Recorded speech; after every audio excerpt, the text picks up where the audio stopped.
dia, obrigado pela presença. Pessoal que já veio do Social Day, prazer em revê-los. Pessoal novo, sejam bem-vindos.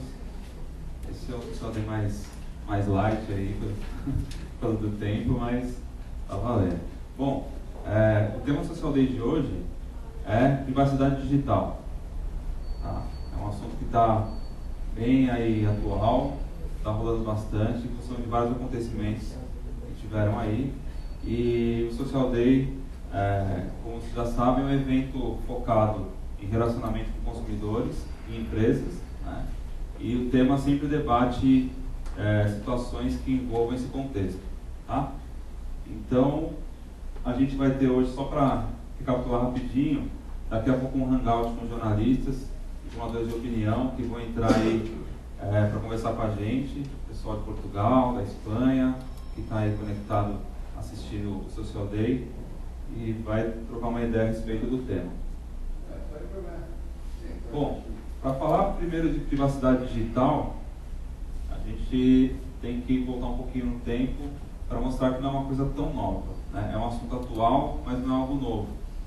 A gente tem que falar um pouco de agência de espionagem, que é quem causou essa história toda, quem trouxe o tema hoje para a mídia, né? Então, as agências de espionagem já começaram aí por volta do começo do século XX, tá? Para monitorar possíveis ameaças à soberania nacional.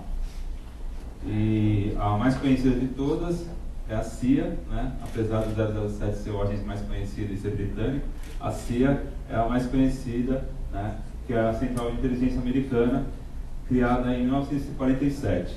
Tá? Logo, na mesma época, foi criada a NSA, que é a Agência de Segurança Nacional, tá?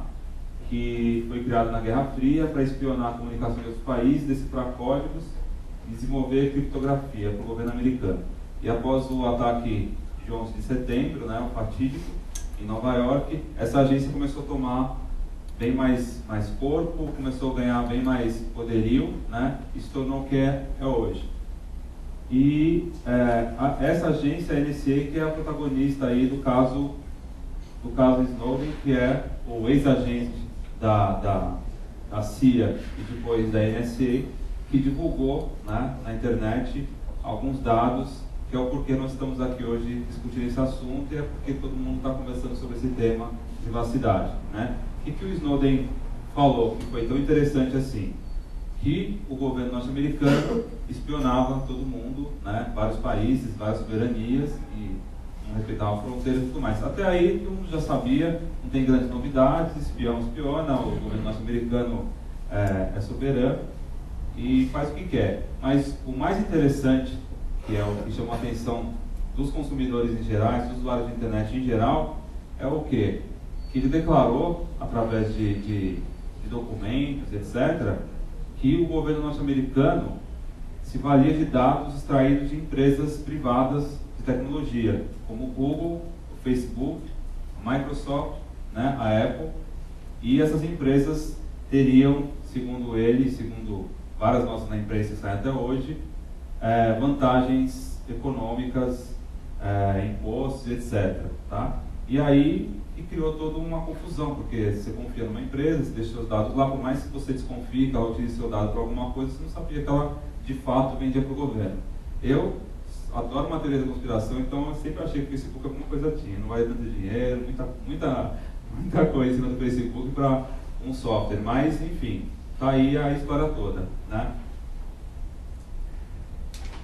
E aí o Obama virou o protagonista da história toda, porque foi no governo dele que isso saiu, apesar de tal que eu desconfiar que não seja uma coisa tão nova, né, essa questão de colaboração entre empresas. O Obama é quem virou o Big Brother e o vilão da história por estar colaborando com isso.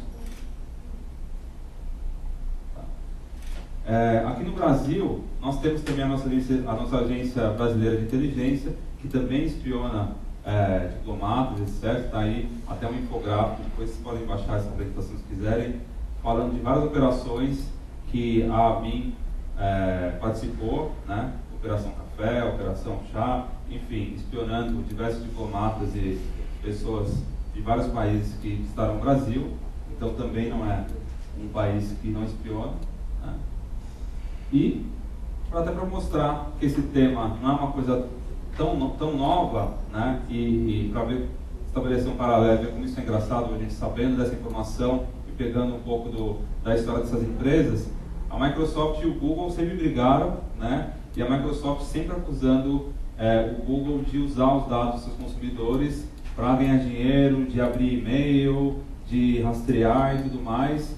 E hoje a gente tem essas informações, né?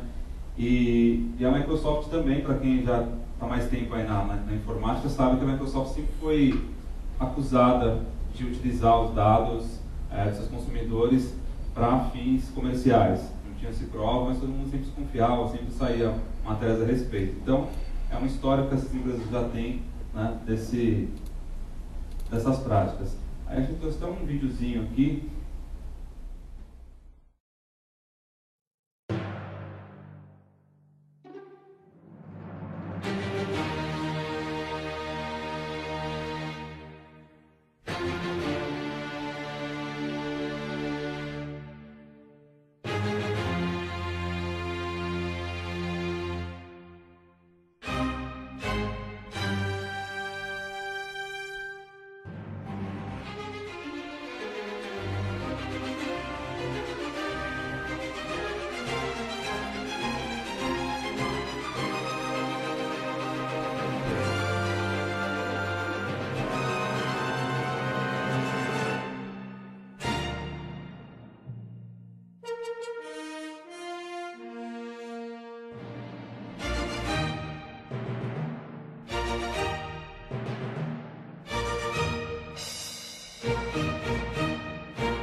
Então tá aí, Microsoft insinuando que o Google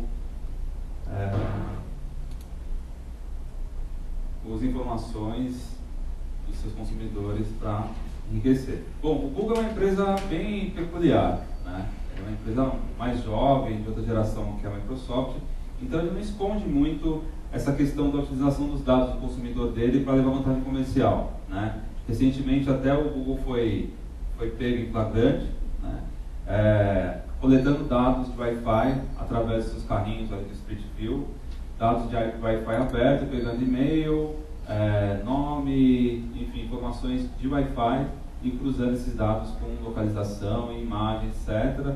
Tomou uma multa, disse que foi sem querer, que não erro no programa, enfim, acontece. Então, e aí você pega uma frase famosa do Eric Schmidt, que é o CEO do Google, que ele fala o seguinte: se você tem algo a esconder, né, e não quer que ninguém saiba, talvez em primeiro lugar você não deveria ter feito. Então meio que informação é livre, né? Eu acho que ainda se você nem está na internet está tudo bem, ele já disse que você não deveria ter feito. Então é uma empresa que já declara essa história com uma certa frequência, né? Que ela realmente usa os dados dos consumidores para levar vantagem competitiva.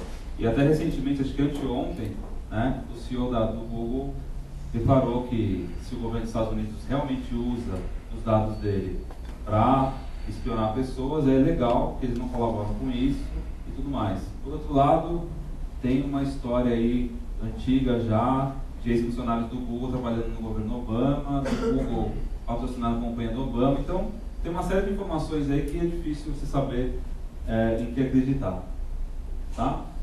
Bom, já falou de governos espionando pessoas, né? Caso Snowden. A gente já falou de empresas utilizando dados para levar vantagem competitiva, colaborando com o governo, né? E por último, mas não menos importante, tem os profissionais, tá? Os profissionais que trabalham nessa área para extrair informação ilicitamente. Tá? Aí você fala, é o hacker, é o cara que está na casa da avó e tudo mais. Nada disso, tem profissão, né? Hacker. E para não falar que são poucas pessoas, tem uma cidade na Romênia, perto da Romênia, não coloquei o nome porque é um nome meio pronunciável, é um nome romeno, mas é lá para a região da Transilvânia, do Drácula, e é uma cidade de mais ou menos 120 mil habitantes, cujo a maior profissão dos jovens daquela cidade, né, é realmente hackear outros países, criar programas para roubar informação, roubar dinheiro de contas, etc. E é algo que é muito difícil você rastrear, porque os caras estão do outro lado do mundo, a cidade é pequena, não tem estrutura, e segundo a matéria que saiu na Wired, os caras andam lá de Porsche, cheio de ouro e tudo mais, e vão nas faculdades e falam pro rapaz, você quer ganhar dinheiro fácil? Vamos fazer uns scans na internet aí, fazer uns programas e ganhar dinheiro. Então as empresas contratam esses caras para fazer espionagem industrial e criar programas maliciosos, etc. E tal. Então a gente está falando de uma cidade inteira cuja cultura do jovem é essa, né? E do outro lado do mundo. Então está aí um terceiro personagem dessa história toda para mostrar o cenário que a gente vive hoje. Aí falando um pouco da privacidade do consumidor, né, na era social. Bom, então a gente falou aqui, governos, empresas e infratores espionam e roubam informações da rede social e na web. Então a privacidade hoje já é praticamente uma ilusão. Você ter algum tipo de privacidade, já que tantas instituições e pessoas estão envolvidas trabalhando nisso, né? E aí você tem as gerações mais jovens, tá? Os adolescentes, são pessoas mais jovens que a gente, que são gerações mais novas, que já não se importam mais tanto com a privacidade.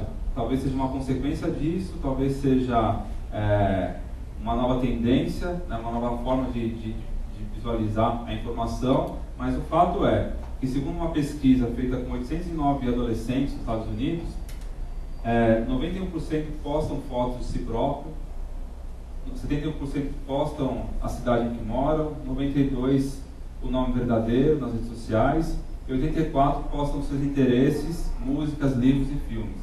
E quando perguntado qual a preocupação que eles tinham com a exposição de dados pelas empresas e pelos anunciantes, apenas 9% dessas 809 pessoas disseram que está muito preocupado. Ou seja, o adolescente norte-americano hoje não está preocupado com a exposição de seus dados.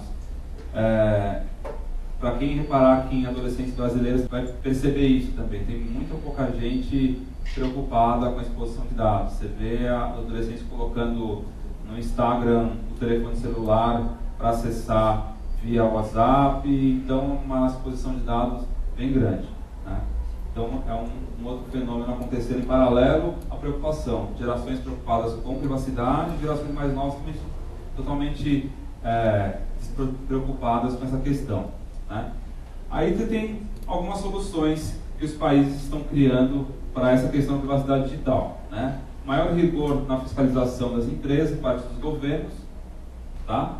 Nacionalização dos dados, né? O Brasil é um que está encabeçando isso, e alguns países da Europa, ou seja, a empresa que vai trabalhar aqui, americana, estrangeira, tem que hospedar os dados aqui, tem que ter uma fiscalização, não pode hospedar os dados fora, etc. Tá? E leis mais severas contra crime cibernético. Nós temos aqui a nossa lei Caroline Dickmann, que foi pega no seu laptop lá em fotos íntimas e gerou toda uma lei em cima disso. Tem o Marco Zero também, que vai ser intensificado nesse sentido, né? E aí, por que isso não funciona?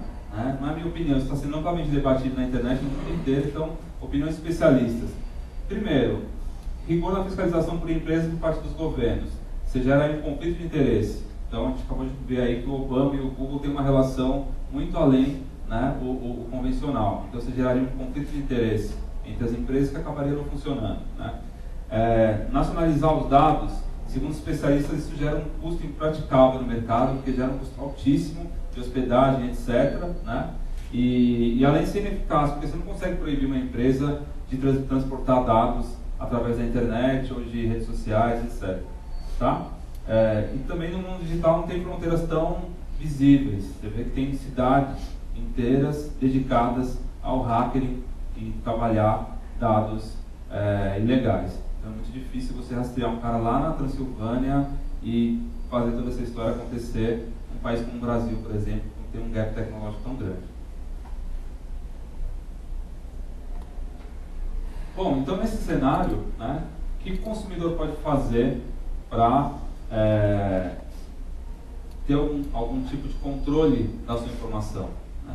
Eu até fui para um evento em Nova York esse ano, que falava sobre relacionamento entre empresas e consumidores, até debati esse assunto em particular com alguns formadores de opinião lá, e o que eles dizem é o seguinte: a informação é sua. Você controla para quem você dá ou não essa informação. Então você entra numa rede social e aceita aqueles termos e libera aquela informação. Você deixa aquela empresa se relacionar com você ou não. Então, para resumir essa história, que está um pouquinho atrasado, o grande poder do consumidor cada vez mais não vai ser de fato a privacidade, e sim a permissão que ele vai dar para essa empresa ou para aquele órgão, para aquela pessoa interagir com ele, né? Uma empresa com uma informação mais completa, uma informação diária, uma informação segura sobre aquela pessoa, vai ter um poder de barganha, um poder comercial, um poder de oferta muito maior do que aquela empresa que está captando esses dados. Ela está pegando dados desatualizados, dados que você não deseja, e muito dificilmente ela vai conseguir se relacionar com você com esses dados. Então ela acaba perdendo, é aquela empresa que tem aquele banco de dados enorme sobre todo mundo, mas é spammer, ninguém quer falar com ela. Ela comprou o CDzinho da Santa Efigênia lá com milhares de informação, manda e-mail, todo mundo deleta porque não quer se relacionar com ela. Então cada vez mais esse vai ser o poder do consumidor, né? O relacionamento. Aí eu tenho alguns casos rapidinho aqui. Por exemplo, um banco americano, que eu também vi nesse evento, ele pegou a base de dados do cliente deles, criou um programa para entender como esses consumidores se comportavam nas redes sociais e identificou que alguns consumidores dele procuravam por seguro familiar. Tá? E ele já tendo o contato desses clientes, tendo a permissão de se relacionar com eles, ele criou um produto personalizado para esses consumidores, com desconto abaixo do mercado, e era eficaz na sua promoção. Ele chegava para o cliente: eu sei que está procurando esse tipo de seguro, eu tenho esse produto para você, e você é meu cliente, vamos fechar? Então a taxa de resultado foi enorme, né, porque ele cruzou os dados, usou esses dados não estruturados com dados que ele já tinha para conseguir resultado. E aí outras empresas que, por exemplo, empresas de cosmético que monitora consumidores na rede social, procurando consumidores satisfeitos com o concorrente, e em cima disso ela faz uma oferta pertinente de um teste, alguma coisa, a pessoa aceita porque está no momento ideal, ou seja, ela está acompanhando, está respeitando aquela privacidade, porém ela está pegando os dados públicos da empresa. Tá? A mesma estratégia, por exemplo, não funcionaria com algumas empresas no Brasil, com alguns setores. A gente vai divulgar uma pesquisa hoje, por exemplo, que mostra que 63% consideram a telefonia como sendo o pior mercado no atendimento ao consumidor. Então, uma empresa que presta um serviço ruim para o consumidor, ela não consegue ter essa adesão, ela não consegue ter essa permissão. A pessoa não quer fazer mais negócio com ela, faz por imposição, por contrato, como é muito comum aqui no Brasil. Então, ou seja, o bom atendimento é igual a uma menor taxa de abandono, consequentemente mais resultados. Aqui tem um outro caso que eu vou pular e